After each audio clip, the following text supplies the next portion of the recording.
சாத்தான்குளத்தில் முன்னாள் மாணவர்கள் சந்திப்பு நிகழ்ச்சியின் போது ஆசிரியை மெய்மறந்து வாழ்க்கை பாடம் நடத்திய சுவாரஸ்ய சம்பவம் அரங்கேறியுள்ளது.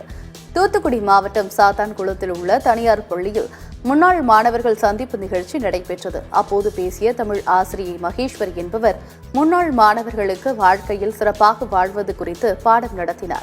ஆசிரியை மெய்மறந்து பேசியதை முன்னாள் மாணவர்கள் ஆர்வத்துடன் அமர்ந்து கேட்டனர். பின்னர் அங்கிருந்த அனைவருக்கும் நினைவு பரிசுகள் வழங்கப்பட்டன.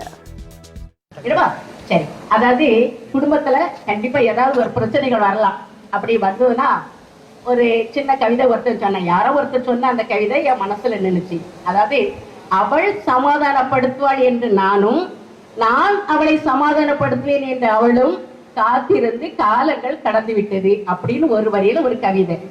அதாவது இதை கொஞ்சம் யோசித்துக்காங்க. என்னமா, காலங்கள் கடந்து விட்டது அப்படிங்கிறதோட மட்டும் அல்லாத வாழ்க்கையே இது செய்து முடிந்து விட்டது அப்படின்றாது.